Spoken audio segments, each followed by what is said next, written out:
Bukan berarti yang tidak hadir lalu tidak diberkati, tetap diberkati. Puji Tuhan, saya sangat yakin saudara diberkati Tuhan. Dan terlebih lagi hari ini Tuhan memberi tema firman Tuhan kepada kita. Fight for the highest reward. Berjuang untuk upah tertinggi.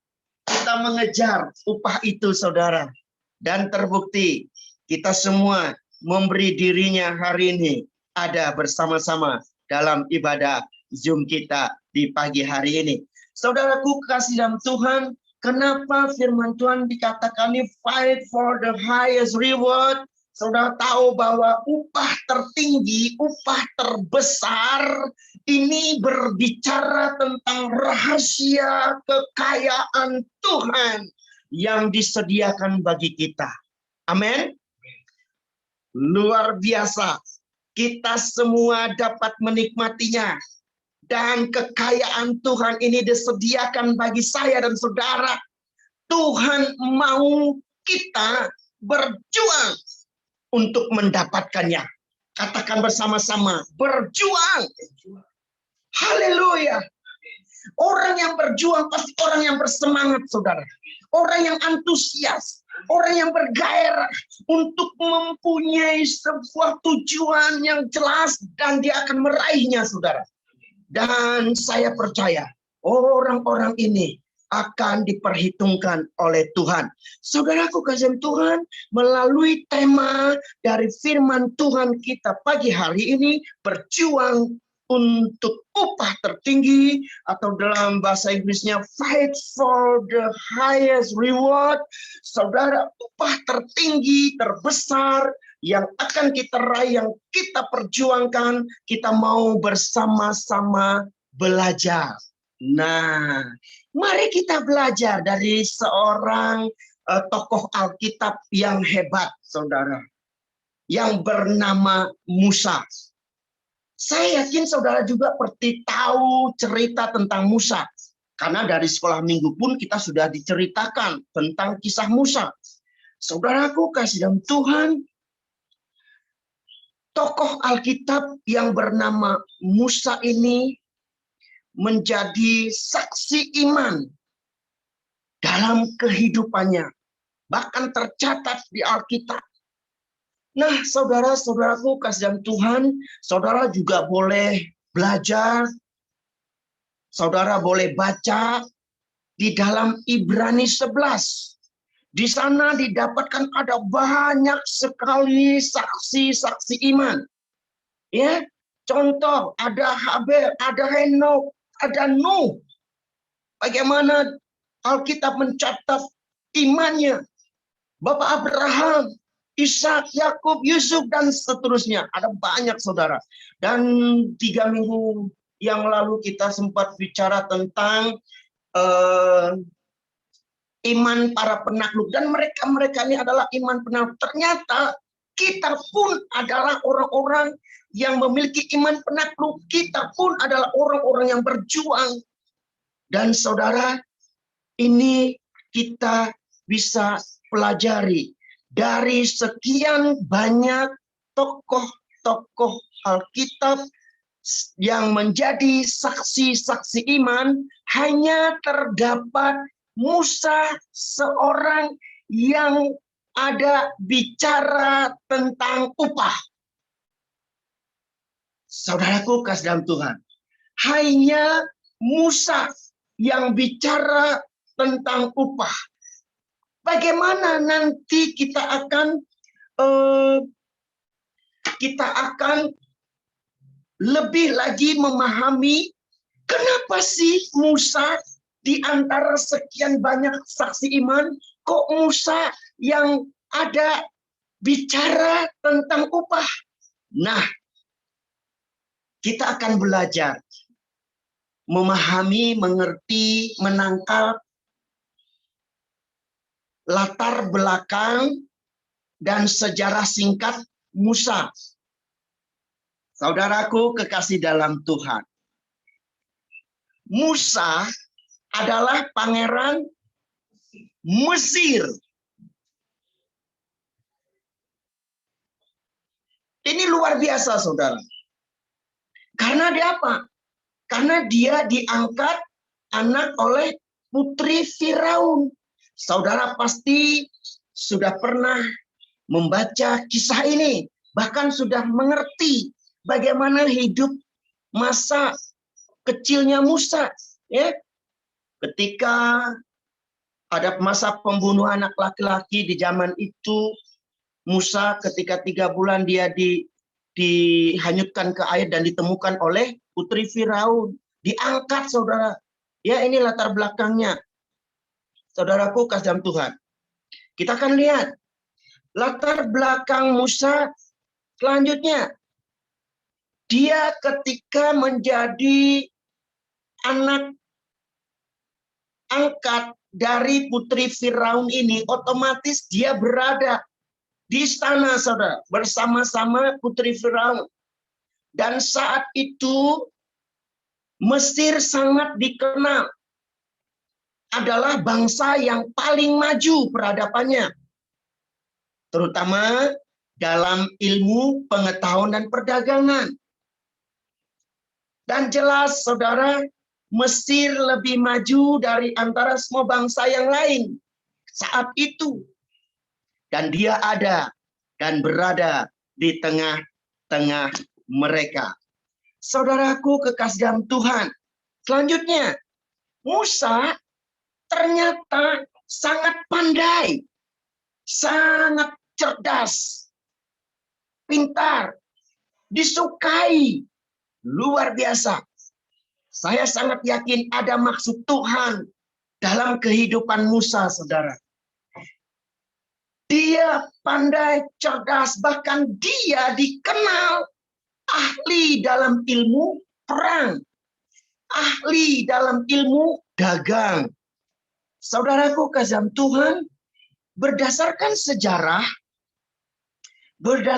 sejarah seorang pangeran itu suka tidak suka, mau tidak mau harus menguasai ilmu perang dan ilmu dagang. Kenapa demikian? Karena seorang pangeran yang akan dipersiapkan, saudara. Nah, Musa ini dia sangat menguasai ilmu perang dan ilmu dagang. Kenapa demikian, saudara? Disinilah kita akan melihat kenapa tadi Musa dia sebagai saksi iman yang kita lihat di dalam Ibrani 11 sekian banyak, ada banyak tokoh Alkitab, saksi-saksi iman, dan hanya Musa yang bicara tentang upah, reward. Nah, ternyata Musa dia karena mengerti, memahami tentang ilmu dagang, jelas filosofinya tentang upah. Filosofinya keuntungan. Nah, di situ kita belajar bagaimana Allah membuka sebuah pemikiran-pemikiran kepada Musa. Luar biasa, Tuhan mempersiapkannya, saudara.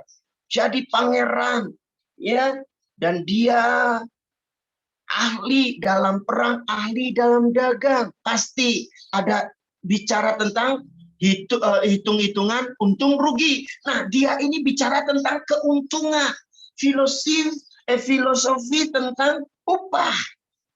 Oh, luar biasa, saudara. Ya, kita boleh memahami lebih lagi. Satu, saya mau mengatakan pada dia punya satu pandangan itu jauh dalam melakukan segala sesuatu. Dia punya pandangan ada upah yang besar, dikatakan tadi, upah yang terbesar, upah yang tertinggi ternyata, saudara. Nah, kita lihat di sana. Lalu keempat juga dikatakan Musa selain dia adalah pangeran Mesir, selain dia tahu bahwa Mesir bangsa yang paling maju peradabannya, yang pandai, ahli ilmu perang, ahli perdagangan, dia juga memiliki kepandaian. Musa belajar mengenai bangsa Israel, bangsa Yahudi, Yahudi. saudara, bangsa Yahudi. Nah, termasuk ketika dia belajar bangsa Israel, bangsa Yahudi ini, dia belajar tentang Allahnya bangsa Yahudi, bangsa Israel. Di sini dia luar biasa, saudara.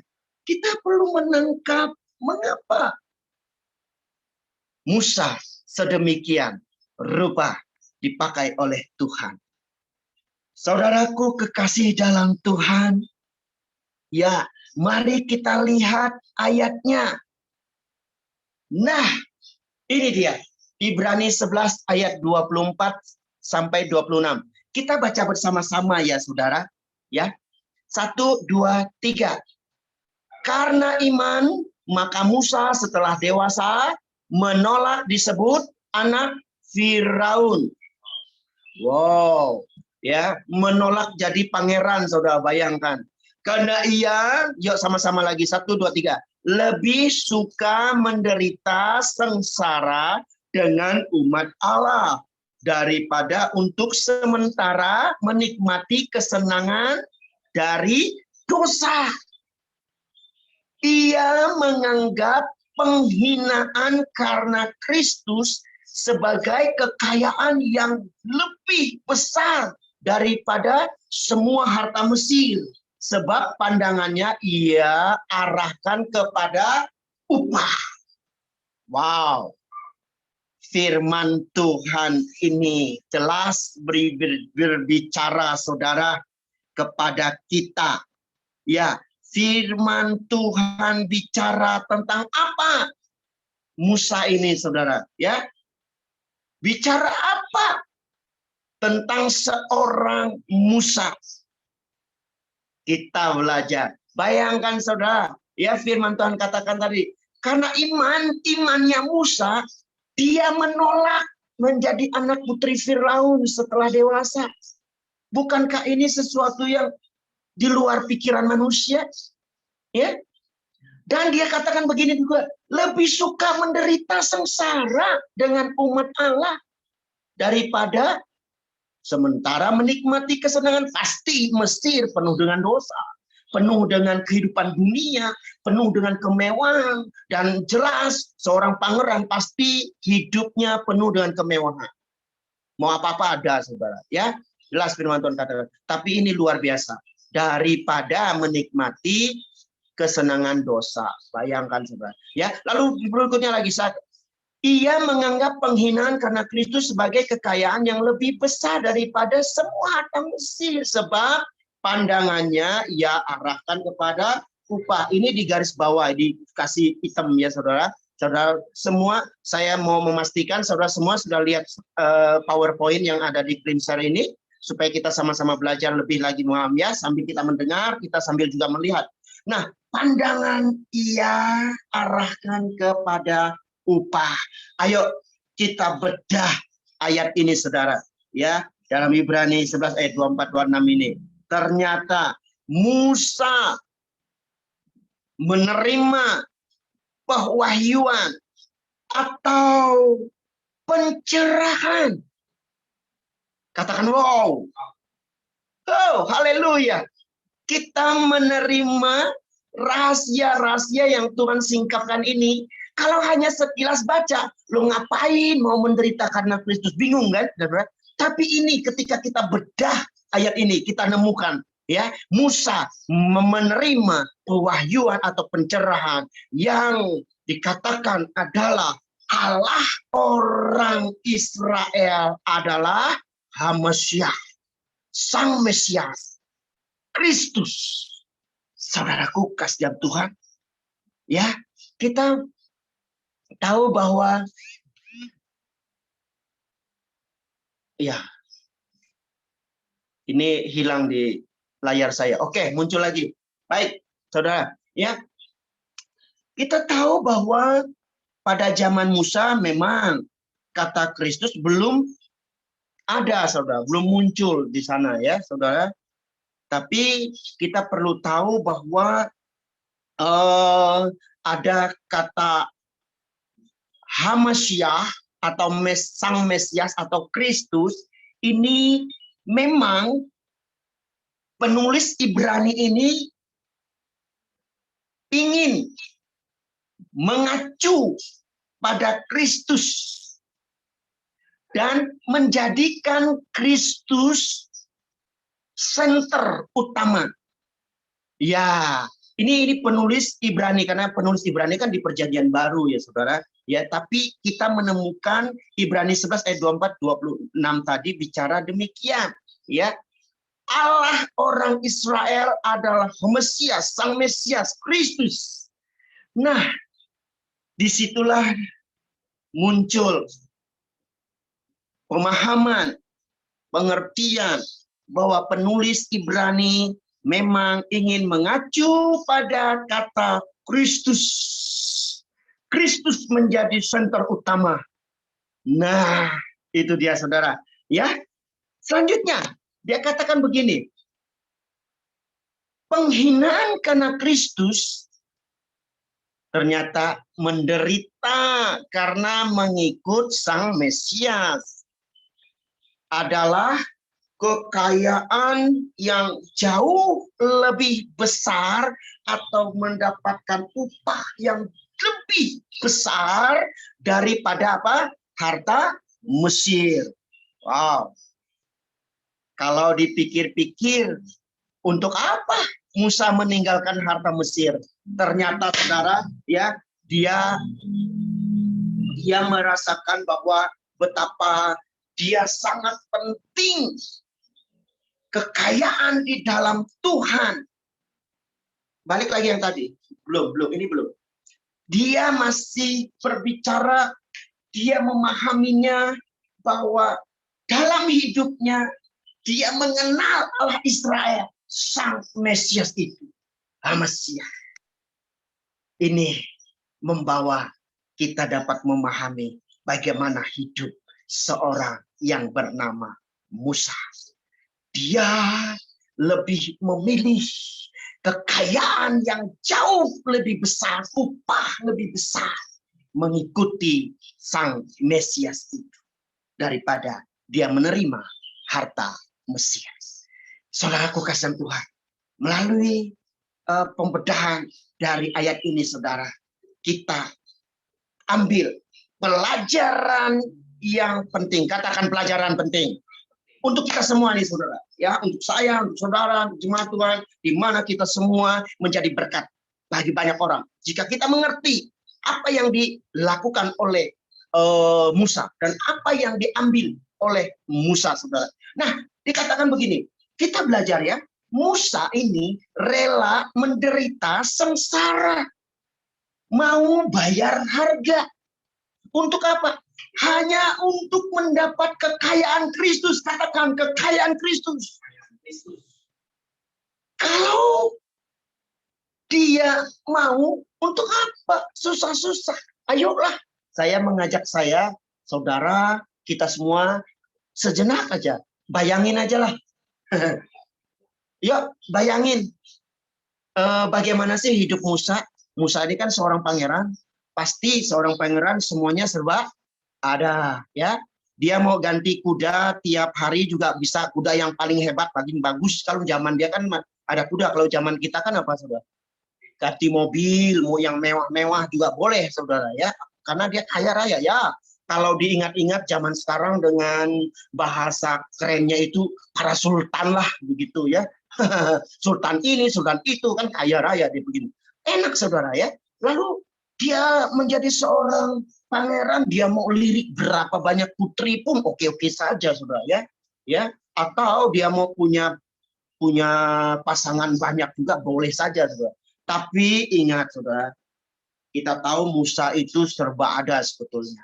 Tapi dia mau rela menderita sengsara, dia mau bayar harga untuk mendapatkan kekayaan Kristus. Hebatnya Musa dalam pengajaran, dalam pembelajaran dia, Allah Israel, dia menemui Allahnya, Allah yang hidup. Di dalam nama Yesus saya sangat yakin dia ada dalam kehendak Tuhan. Dan dia menemukan panggilannya, dia menemukan hidupnya, menemukan tujuannya, bahwa hanya di dalam Kristuslah ada upah yang besar. Ada kekayaan yang besar. Kekayaan Kristus. Itu yang dia raih, dia perjuangkan, dia dapatkan. Kalau dipikir-pikir, ingat kita cerita bagaimana Musa ketika dia lari dari Mesir, dia pergi ke sebuah kota tempat mertuanya bernama Yitro. Di sana dia hanya mengembalakan beberapa domba, berapa kambing domba. Saudara, dia sangat menderita, tetapi itulah dia pada saat dia mengenal Allah Israel, di situ dia menemukan Tuhan, pribadi Tuhan. Dia menikmatinya. Saudaraku dalam Tuhan, adakah di antara saya dan saudara hari ini dapat memahami rahasia yang besar ini? Lalu pertanyaannya, bagaimana dengan kita? Bagaimana dengan saya? Bagaimana dengan saudara? Ayo, kita mau aplikasikan firman Tuhan ini. Kisah sejarah dari Musa ini. Bagaimana dia berjuang untuk mendapat upah tertinggi. Kita aplikasikan dalam kehidupan kita sehari-hari. Kita mau bayar harga dalam hidup kita. Ayo sama-sama katakan, bayar harga. Sekali lagi, sama-sama, 1, 2, 3. Bayar harga. Katakan amin. Yuk, sama-sama. Saya mau bayar harga. 1, 2, 3. Saya mau bayar harga.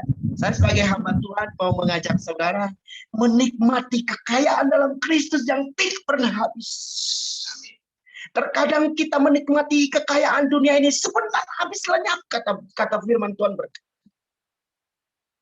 Tapi kalau kita mau menyadarinya, betapa hebatnya Allah kita. Dia sangat mengasihi kita di dalam Yesus Kristus. Bahkan Yesus sendiri bayar harga. Dia mau mati di atas kayu salib. Bahkan dia mengusungkan dirinya menjadi hamba. Dan dia memberi nyawanya buat saya dan saudara. Saudara, alangkah kita menjadi orang yang paling berbahagia kalau kita dipilih, ditentukan untuk menjadi orang yang diselamatkan, saudara. Nah, Yesus bayar harga. Adakah hari ini kita juga mau bayar harga? Bagaimana caranya di masa-masa pandemi ini? Justru disitulah kita akan lihat adakah orang-orang yang kuat dalam Tuhan. Adakah orang-orang yang benar-benar sungguh-sungguh mencari Tuhan. Mengejar, mendapatkan, mencari wajah Tuhan. Karena di hari-hari ini bukan hari-hari yang enak. Ini adalah masa-masa yang sukar. Sudah hampir 2 tahun kita mengalami masa pandemi yang membuat orang semakin hari semakin takut, semakin hari semakin jauh dengan Tuhan. Buktinya saudara, dari sekian banyak gereja, kita semua online saudara. Jarang ada lagi yang onsite hari-hari ini. Bahkan cukup lama PPKM terus bertambah. Dan saya merindukan kita memang ingin tatap muka. Tapi apa yang terjadi saudara ketika kita tidak bisa berjumpa. Tapi saya rindu jika saudara menginginkan Tuhan. Dialah kekayaan yang terbesar. Upah tertinggi di dalam Kristus. Kita semua sepakat mau bayar harga. Katakan amin. Nah, bagaimana caranya kita bayar harga? Bangun hubungan kita. Hidup intim dengan Tuhan. Menjadikan Tuhan prioritas yang utama. Katakan amin. Kita lihat ayatnya saudara. Matius 11 ayat 44-46. Dia katakan begini. Yuk sama kita baca sesama-sama. 1, 2, 3. Hal kerajaan sorga itu seumpama harta yang terpendam di ladang. Yang ditemukan orang lalu dipendamkannya lagi. Oleh sebab kesukacitanya pergilah ia menjual seluruh miliknya lalu membeli ladang itu. Demikian pula hal kerajaan sorga itu seumpama seorang pedagang yang mencari mutiara yang indah. Setelah ditemukannya mutiara yang sangat berharga, ia pun pergi menjual seluruh miliknya lalu membeli mutiara itu bicara tentang harta karun. Ternyata di dalam Kristus ada kekayaan yang besar.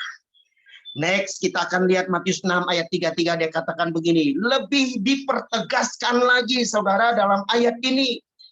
Bersama-sama kita baca 1, 2, 3. Tetapi carilah dahulu kerajaan Allah dan kebenarannya, maka semua itu akan ditambahkan kepadamu. Amin. Haleluya. Terus berjuang. Ayo katakan terus berjuang. Bagaimana kita berjuang? Disiplinkan diri kita tiap hari, saudara, untuk datang di hadapan Tuhan dalam doa, pujian, penyembahan, merenungkan firman Tuhan, membaca firman Tuhan, pasti kita akan mendapatkan rahasia-rahasia baru. Kata berjuang pasti berkorban, saudara. Nggak mungkin orang berjuang itu nggak berkorban. Apa yang kau korbankan? Waktumu, uangmu, segala macam hal yang kita korbankan. Terlebih lagi tubuh, jiwa, dan roh kita mau ada dalam hadirat Tuhan. Kita mau menyembah Tuhan. Kenapa saya mengingatkan kita semua hari ini? Karena ada banyak orang yang sudah undur daripada Tuhan. Saya tidak mengatakan YouTube jelek, saudara. Itu bagus. Tapi seringkali itu membuat kita menjadi lemah. Kenapa? Tidak ada lagi disiplin diri. Nantilah siang atau malam atau besok Senin lagi saya ibadah, nggak apa-apa, atau nggak usah sekalian. Itu nggak masalah. Tapi saya bersyukur mulai kita adakan online, hampir semua CMC ini semua hadir. Kita beri kemuliaan kepada Tuhan Yesus.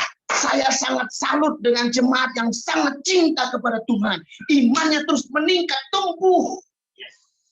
Tidak terpengaruh oleh segala keadaan.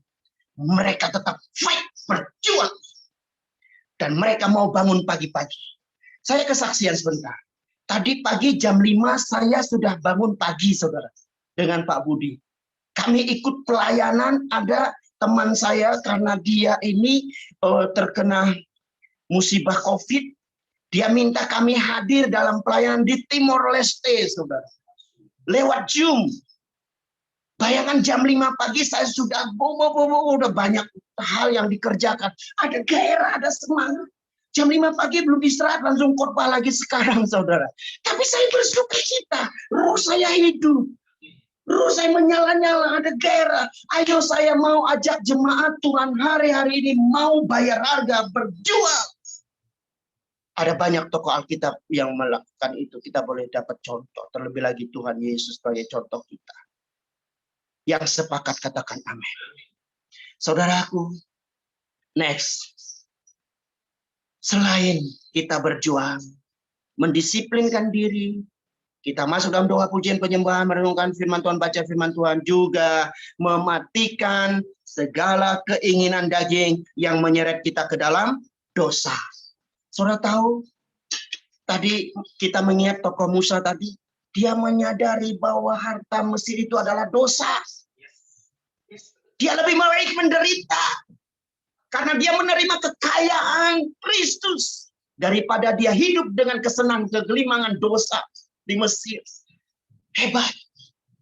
Maka lewat kesempatan ini saya mengingatkan kita semua, mulai hari ini yang lemah menjadi kuat. Karena roh kita ini penurut, daging ini lemah, udah tidur aja, nggak usah ibadah, saudara. Nah, maka hari ini ayo kita bersama-sama matikan keinginan daging kita yang menyeret kita ke dalam dosa. Galatia 5 ayat 19-21. Saudara, kita baca bersama-sama ya, pelan-pelan aja. Perbuatan daging telah nyata, yaitu percabulan, kecemasan, hawa nafsu, penyembahan berhala, sihir, perseteruan, perselisihan, iri hati, amarah, kepentingan diri sendiri, percideraan, roh pemecah, kedengkian, kemabukan, pesta pora, dan sebagainya. Terhadap semuanya itu, ku peringatkan kamu, seperti yang telah kubuat dahulu, bahwa barang siapa melakukan hal-hal yang demikian, ia tidak akan mendapat bagian dalam kerajaan Allah. Ayat berikutnya. Barang siapa menjadi milik Kristus, ia telah menyalibkan daging dengan segala hawa nafsu dan keinginan. Bukankah kita ini adalah milik Kristus? Amin. Nah, endingnya. Ya, pesan terakhir untuk kita. Saat ini, mari kita memberikan yang terbaik bagi Tuhan. Percayalah, ketika saya dan saudara memberi yang terbaik bagi Tuhan, maka berkat-berkat terbaik dari kerajaan sorga akan datang, akan menjadi milik kita. Amin. Tes. Suara saya kedengaran? Saya ulangi lagi karena ada yang memberitahu saya suara tidak kedengaran. Terakhir saudara, saya mengingatkan kita semua, saat kita memberi yang terbaik bagi Tuhan dengan iman, kita percaya. Dan jelas di PowerPoint katakan, percayalah, berkat-berkat terbaik dari kerajaan sorga akan menjadi milik saya dan saudara. Katakan amin. Puji Tuhan. Demikian firman Tuhan. Tuhan Yesus memberkati kita semua. Kita akan berdoa. Bapa, di dalam nama Yesus saat ini kami bersyukur. Kami telah diberkati oleh firman Tuhan. Biarlah kami semua menjadi orang-orang yang memiliki kerinduan. Kami mau berjuang untuk upah tertinggi dalam hidup kami, yaitu Kristus adalah kekayaan bagi kami. Kekayaan Tuhan yang sediakan bagi kami. Kami terus mau berjuang untuk mendapatkan itu. Terima kasih Tuhan Yesus. Kau berkati setiap kami. Kau dapat di kami semua orang-orang yang kau cintai. Yang kau pilih untuk menikmati berkat-berkat-Mu.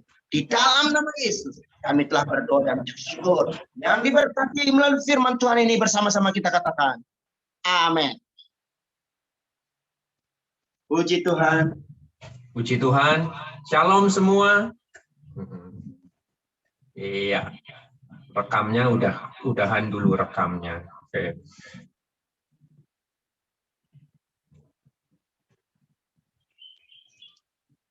PV. Masih direkam ya?